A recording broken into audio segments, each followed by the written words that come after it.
เมื่อวานนี่ก็ไปเฮ็ดเวียกหยังนะไปดำนาอ๋อเพิ่นจ้างวันหนึงเท่าไรนะวันละ120,000น้องแต่นี่สายตาเศร้ามากเนาะเป็นจังได๋นางว่ามีสิไปใช้นางอยู่อีนางนะคนน้อยแฮงนะ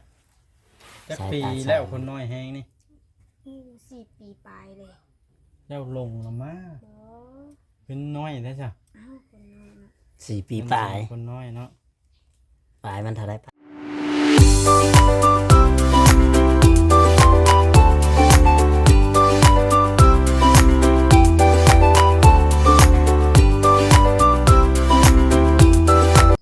สวัสดีและสบายดีเนาะมื้อนี้กลับมาหาทางน้องกระแตคือเก่าพี่น้องไปเบิ่งไปชมนำกันเลยพี่น้องเอ้าคือก้มหน้าสบายดีมือเสร็จจักสิคือแม่นี่เนาะอยู่นำแบบว่าเพิ่นมักอยู่นำแบบนี้บ่เจ้าก็แพงขนาดละเนาะแพงบ่แพงนอกแพงไผสั่งโยแพงเจ้าเลี้ยงแต่น้องเพิ่นจักปีนะปี7 เดือนที่น้องคนนี้นี่ได้ปี7 เดือนขนมเจ้านี่แต่ว่าน้องเพิ่นยังบ่ฮู้จักหยังเลยตอนนั้นเนาะขนมเจ้านี่ปี7 เดือนพี่น้องเอ้ยทางน้องกระแตเลี้ยงมาตลอดแต่ละมื้อแต่ละวันพาน้องกินหยังก็หากินแต่ละมื้อเนาะหากินแต่ละมื้อโอ้โหว่าสิกินหยังมีหยังก็กินอันนั้นลูกบ่ก้มให้บ่จอยสัมภาษณ์พี่น้องเอ้ยมีหยังเราก็พาน้องนงกินอันนั้นเนาะแบบแต่ละมื้อนี่ก็ไปเฮ็ดเวียกเฮ็ดงานอยู่บ่หรือว่าบ่ได้ไปนะช่วงนี้หรือพักใจกันไปเมื่อวานนี่ก็ไปเฮ็ดเวียกหยังนะไปดำนาอ๋อเพิ่นจ้างวันหนึงเท่าไรนะวันละ120,000น้องแต่นี่สายตาเศร้ามากเนาะเป็นจังได๋นางว่ามีสิไปใช้นางอยู่อีนางนะคนน้อยแฮงนะจักปีแล้วคนน้อยแฮงนี่4 ปีปลายเลยเจ้าลงละมาเป็นน้อยได้จ้ะคนน้อยนะ4 ปีปลายคนน้อยเนาะปลายมันเท่าไรปลายมันนะปลายมันก็7 เดือนเนาะลูกเสียงไผมาห้องบ่เข้ามาห้องน้องแต่บ่จักเฮือนหลังนี้บ่มีคนนอนเนาะเฮือนหลังนี้เอ้าแม่นกบ่นกไปช่างแบบนั้นนกเขาเนาะมันเอิ้นคนบ่ได้แม่นบ่นางมันบ่มีปากมันบ่มีปากนางน้อยมื้อนี้วันที่16เลขเอาหยังควาย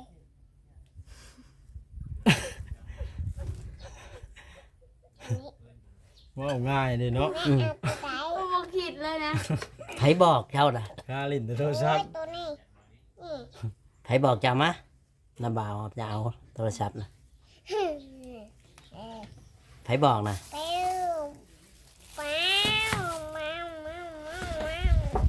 ว่าน้องแต่เป็นยังคือบ่เว้าอย่าในเว้า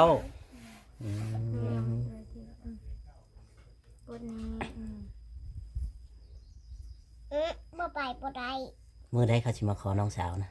วันยังก็มันจันทร์คานพุธพฤหัสมันชุกเจ้าก็ไปบ่เมื่อวานมื้อซื้อนั่นบ่แต่เมื่อวานนี่น่ะบ่ได้ไปบ่เนาะแต่บ่ได้ไปก็เลยอันนั้นถ้าว่าเพิ่นมาขอนี่เพิ่นสิมาขออยู่ไสนี่เพื่อนเจ้านี่บ่ไปติมันนี่อ๋อคิดว่าเฮือนป้าเฮือนลุงยังเที่ยวเนาะขวัญเจ้าละถามก็มาขออยู่พี่แล้วเนาะยันว่าขออยู่เฮือนป้าเฮือนลุงจะรบกวนเพิ่นพูดแล้วว่าจอยซาแนลนี่แหละพี่น้องทางน้องแต่กับน้องก็ยังอะไรนะจะซื้อหยังลูกซื้อหยังชื่อมิกรับไปก่อนโทรศัพท์เมืองน้องมิกนี่ถ้าได้อยู่กับน้องแต่นี่เรามีความสุขเนาะจะโทรหาไผนางฮะโทรหาไผนะอย่างหัดผมนะฮะไผพ่อเจ้าน่ะพอแน่อันหนึ่ง บ่นาง ไล่ พอไล่ ไล่ เออขาดแล้วนี่นะ จะสิไปหาพอไล่บ่ฮะ เขาไล่ อื่นแล้วเรา หาพอไล่แม่จะได้แม่จะสิให้จะไปบ่นาง จ้าน างแม่จะสิให้ไปบ่ ไป ให้ไปถามแล้วถามแม่แต่ดู ติ๊กตอกที่ไหนวะ อันดี อ้าว หูจักฮัตติกกระตอกบาน มันจะกลัวเขาน้องเต้ น้องเคยลิ้นบ่หรือว่าได้ นะฮะพอไล่พอไล่บ่ได้โทรหาบ่ หนึ่งสอ ฮะ งสาม พอไล่โทรมาหาอยู่บ่ นิ่งนิ่งนิ่ง นี่นี่ เอ๊ะ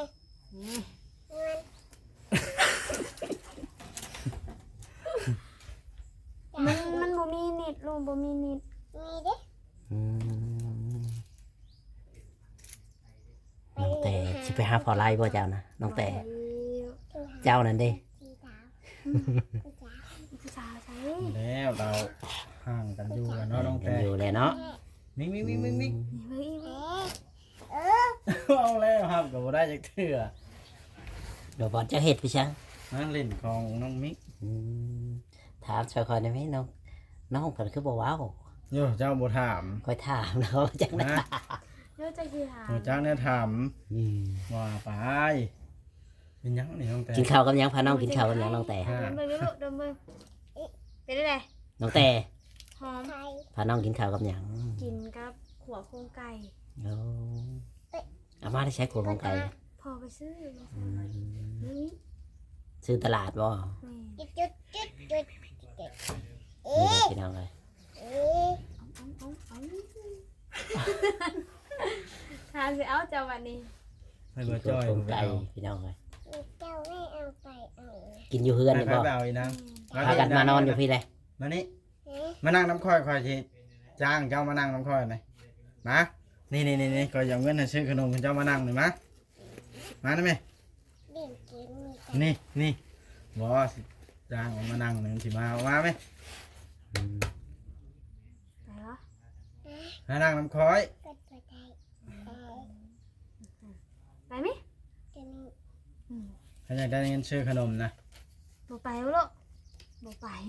เป็นหยังบ่ไปเจะญาติลาวบ่ จุด เจะญาติลาวบ่ เอาบ่เอาจงคุณว่า คนน้อยว้าว มาจากโทรศัพท์นี่ เอ๊ะคงไข่ เจะญาติลาวบ่หรือว่าจังได คงไข่ ซื้อเป็นแล้วบ่คนน้อยนี่ จับผม ซื้อขนมเป็นอยู่บ่ลูก ซื้อบ่เป็น อ่ะ จับปวดถึง เอาได้ไหม ได้เงินนะ ไปไว้ซื้อขนมนะเอาได้ไหม เพิ่นเอาไปนั่งน้ำดอก คอยบอกเอามาดอกเอาไว้ให้เจ้าซื้อขนมนี่จับเอา เอามา เฮ็ดในไหนฉัน เข้าใจเลย ไว้กันเล่นแต่โทรศัพท์ อย่าให้น้องดินโทรศัพท์แล้วเดี๋ยวสตาร์บอร์ด กำลังรีบนะเพิ่นบ่ได้ซื้อดิ เดี๋ยวติดโทรศัพท์ มี เลย หลายนะ ซื้อมายังกาแฟนี่น้องเตย บ่มีซื้อมาให้พ่อก็จ้ะ ซื้อมาเทอละซองนี่แบบนี้ป่ะ ของเฮา เจ้าชื่อบ่นางฮะ ที่ซื้อมาให้ ซื้อมาให้เจ้าบ่เจ้ากินได้บ่นี่ เฮาท้องเอา เจ้ากินได้บ่ กินได้ กินได้ ว้าวไป จอย เปลี่ยนตัวใหม่ ให้สิกินได้เนาะ แม่น ไปเลย อ้าวขยับ คือว่าน้องแต่นี่ แม่ขยับ สายตาเศร้าๆเลยเนาะ เป็นในไหนคือเสา เจ้าอยากนอนบ่ นอนดึก เด็ก เจ้าเฮ็ดหยังจากนอนเด้อ นั่น เล่ น่ะ นโทรศัพท์ ลิ้นเฮ็ดหยังอะน่ะเล่นเกมพีพายบ่ บ่ลีเกมธรรมดาเนี่ย โอ้ช่างเป็นแท้นี่ ติดโทรศัพท์แล้วน้องแต่นี่เนาะบ่ได้อยู่บ่ได้นอนช่วงนี้ นอนดึกโพดจังโมงปกติเจ้านอน แต่เก่าบ่มีก็10 โมง เดี๋ยวนี้เด้ แต่ เอาเพิ่มมา2ชั่วโมงเอาแล้ว ค่อยอันนั้นล่ะได้12โมง บัก ค่อยตื่นเทื่อนึงล่ะได้ ของกล้วย อืม ซื้อมา จักว่าวหยังอีนางน้อยก็ได้ นี่ กูไปนั่งน้ำเพิ่นถูกไป เอาตัวนี้ มาแม่มานั่งน้ำบ้าวมา เด้อนั่งน้ำเบาไว้ นี่หมอมีสัญญาณ มานะแม่สิ ผู้ นั่ง น้ำเบา นะ ผู้มีสัญญาณนะวะให้เบาเปิดฮอตให้วะ เขามี ม่วนบ่มาอยู่นี่นางม่วนบ่ อยู่ อยู่นี่ม่วนบ่ ให้ไม่อยู่พุ่น อยู่พุ่นม่วนบ่ซะม่วน ยังบ่จ้างหยังเนาะ เครื่องเล่นอยู่ มีเครื่องเล่นอยู่เมื่อบ่อยู่นำอยู่บ้านนั่นนะอยู่นำเอ้ยตุ๊กเมื่อบ่เป็นหยัง ที่ด่า หึ อย่าเราอยู่พุ่นนะ อย่าแล้ว เออ เจ้าบ่บอก บ่มี ลาวแล้ว ทำ เราจะ งา เฮ็ น ดครับ มีนะทำงาน เมื่อบ่นำเอ้ยตุ๊กบอกว่าสิเมื่อเอามาเอาเป็นหยังเมื่อหาพอไรได้บ่เมื่อบ่ เคยสิมีกับกับลูก เป็นหยังน่ะฮะ เจ้าสิมาอยู่กับไผบ่นาง นี่เลยเป็นถามเป็นมาอยู่กับใครลูก หึมาอยู่กับแม่แต่บ่อืม เมื่อกับพ่อ อีหยังแม่มึงเนี่ย เจ้าจอยเอ้ยไปเอามาเก็ดร้อยมาได้ไหม จะเว้าอีหยังไม่ให้รู้เรื่องนุ อ้าวดินบ่เป็นเว้ยกินได้ หืม ดินบ่เป็น บอกว่าจะเว้าไปสั่ง กิน เออ กัน สร้างเป็นอะไรเนาะ นี่เฮือนเจ้าบ่น้องแต่ อ้าว เฮือนไผฉันนะ เจ้าก็เอาลืมซื้อ บ่าวลำเพิ่น อ๋อเจ้าคือมาอยู่เฮือนเพิ่นบ่เว้าบ่ แม่ขยับดิน มานั่งซื่อ นั่งเล่นถ่ายคลิป ๆ เนาะ อืม ไผสิเว้าเราก็ตายล่ะ เอาเร็วว่าเป็นตาย่านแท้ ย่านแพ้อลี ขออนุ เนาะ ญาตขึ้นเฮือนในอยเด้อพี่น้องเอ้ย พี่น้องเนาะได เอาพี่น้องเจ้า พี่น้องบ่บอส ขยับดินกินกับดินนั่นน่ะ เอาไปทั่วที่ทำบ่จอยซาแนวนี่ตั้งแต่ไปเก็บใบพัดนั้นให้ไหนกว่า โอ้ยบ่แหละเต็มที่ต่ออีก ให้น้องน้อยน่ะไปเก็บ บ่ตอดน้องให้บ่ได้เลยเนาะ ต่อลูกคอยบ่ได้ เป็นตอดน้องแต่ใครอยู่เราใหญ่ล่ะ ไข่ปลูกหัวปีกนี่ พวกม่วงเด้เอาเสือน่ะนี่แกเสือน้ำบาดไปเอาเองเต็นก็บ่ทับ แต่ใส่อ่างหัวนี่ไป แกเสือน้ำบาบอสนี่ปกหัวไปวิ่งเอา อืม ไปบ่ มื้อนี้น้องแต่บ่ได้ไปเฮ็ดเวียกเนาะบ่ได้ไปดำนาพ่อไปใช้มื้อนี้น่ะ มา ฮะ ส่งข่อยเงินคำบ่มานั่งตักข่อยนะ อย่าเว้านะสิถามนี่โอ้ย โยมส่ง ยังส่ง โยมนั่งตัก ไผมาเฮ็ดหัวในนี้น่ะ ไข่ไข่ เจ้าของดินเพิ่นบ่ นี่ แม่นี่เฮือนแม่นาง อ๋อ เฮ้ยเปิดไข่ ยันงัวคนไปเนาะ บัดเขาสิไปหาไปนาเขาสิไปทางไหนปัน ผู้ทางเที่ยวทางเพิ่น อ๋อ นั่งนี่ได้ เอานั่งดีๆอึ๊บ นั่งเล่นโทรศัพท์ขนาดเนาะเป็นพ่อนะ แต่ละกลางคืนก็ลิ่นบ่น้องแต่ บ่คืนไม่ดินี่ก็มื้อนี้แล้วเพิ่นดิน อ๋อแบบว่าอยู่กับเจ้าส่วนหลายก็บ่ได้ให้เพนลินอยาวให้เพนลินหลายเด้อยันว่าเสียแสงถึงแสงตาเด็กน้อยมันติดเนี่ยมันสิระยะนี่แหละพี่น้องเอ้ยทางน้องแต่กับน้อง น้องติ๊กว่ะนี่ น้องนิก น้องมิก อ้าวแม่ขยับดิน น้องมิกพอจะไปชายนาง พอไปใช้ลูก ยืนนั่นยืนตรงมือ อยู่กับลุงมืด จอยบ่ อืม เปิดลง แม่นบ่พอเจ้านะ อะไรจะได้ใช้ เอาขยับขยับกดเจ้าคือบ่ไปอยู่น้ำลาวนาง ขยับกดข หืม ยับ เจ้าคือบ่ไปอยู่น้ำลาวนะ ดินเก็บ เจ้าถามก็บอกว่าเอาน้ำใด พ่อก่อนลูกพ่อก่อนได้ เอ๊ะ พ่อก่อนได้พ่อก่อนพังเพิ่นเว้านะ บ่ยืน น้องแต่ละมื้อนี่ก็บ่ได้หาอยู่หากินอย่างไรเนาะสู่น้อง บ่มีแต่ทางไปหา บ่จักทางไปย่านว่าไปหาหน่อหมอกหน่อไม้ บ่ บ่จักทางไปบ่ แม่ ก็หัก เป็นในใดบ่เรื่องพื้นที่ ไปออ เจ ก อ จาก สั บ้า บ น ก ก็ ด เลย จอยได้ไหม อ๋อทางน้องเพิ่นบ่เรื่องพื้นที่แบบว่าเฮาบ่เคยได้อยู่บ้านนี่เนาะแต่ว่าเจ้าก็ยกย้ายมาบ่หรือว่า บ่แบบทางนี้ก็ยังบ่ได้ออกจากบ้านนี่เด้ อ๋อยังบ่ได้ออกจากบ้านนี้ ลูกบลินตีแม่บอกนะไม่ว่ามีสักเด็ดไปให้เบิ่ง เอามาถักเองอย่าตามมัน เนาะเพราะว่ายังคิดว่าย้ายมาที่พุ่นเฮ็ดเจ้าอยู่พุ่นเจ้าบ่ได้มีใบอันนั้นบ่ใบเป็นหยังนะอันทะเบียนบ้านน่ะหยังอันอยู่พุ่นน่ะ ยัง ยังบ่มี แม่น อืมคิดว่ามีแล้วยังเนาะ ขาย ก็ยังงั้นนะน้องแต่ปวดท้องแล้ววะ แม่นปะมาเลย เอ้า เจ้าให้บ่ ระบายตายชื่อ เอามือใบยามอง อืม ใส่แล้วมือยายใบยามองป้าบริกลรหัส เอาขนาดเอายามองใส่พุ่นน้าแนวนี่นะ บอชื่อมาทาแต่งตอด อ๋อ มืดแด้มัน แตนตอดบ่ แม่น อืมเดือนต่อไปนี่สิตอดหลายกว่านี้อยู่นี่เนาะ โอ้พวกแม่เลยเนาะ โอ้ ติดได้นะ บ่ธรรมดาน้องแต่ คงปล่อยนี่แล้ว คงติดหายเจ้าได้ ทาถูอย่ามองอย่างเงี้ย อย่ามองกะถ้วยทอง เว้าไปอย่ามองกาลิงโทนรุ่นนี้นะ ใส่ใส่ให้น้องมิกแน่ ดมดู ฮะ ดม หาม ฮะ หาม หอม อืม เรื่องไหน จะไปจับ มันได้ให้น้องดม ก็ต้องมีเรื่องนี่กว่าเฮ้ย ก็เบิ่งทีเด้เพิ่นให้น้องเพิ่นดมยาดมยามองกะจ้องจุดซีด ล้างนี่ นี่แหละพี่น้องเลย ใจ ทางเราได้มาสัมภาษณ์กับบอจอยชาแนล แม่ เอง น บ่นี่ บ่พอสัมภาษณ์เพิ่นดนแล้วบ่นี่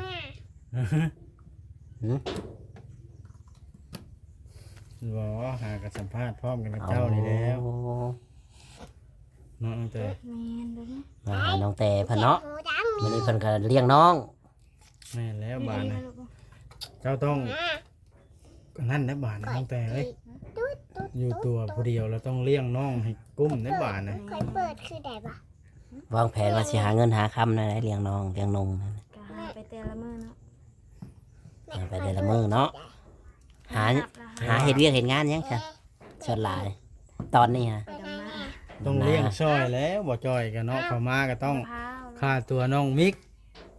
เลี้ยงซอยหน่อย พันลูกจักพัน จังพันค่าตัวเจ้านะน้องมิก จำปัน 3,000 อืม ได้หยัง3,000นะ หลายถึง ได้ขนมปะ ฮะ ที่กระหนึ่ง บ่มาให้น้องเพิ่นแล้วบ่เจ้านั้น ยังแล้ว อืม พอถ่ายบ่ทันจบคลิปเนาะน้องมิกจบคลิปข่อยก็จะให้อยู่ดอกค่าตัวน้องมิก จักพันกูรู้ค่าตัวเจ้านะลูก 10,000 กูได้กูได้ถอดนี่น่ะ ผู้ได้ถอด ไป อันนี้ ถามนี่ ไปทางแน่มานี่เลขไทยออกเว้าดีๆเลขสิออกหยังมานี่นะฮะวันที่16นี่เอ้า เรียกหยังลูก บอกค่อยเลยไหม ว่าดีๆว่าดีๆว่าก่อน เร็ว ยัง มันกินเลย บอกค่อยนะ กล้วย ว้าวอีกแล้วมันเคยด่าคนน่ะมา มันเอ้ยพาเว้าบ่เนาะนี่ บ่เร็ว อ้าวคือว่าอันถามบ่ได้ควาย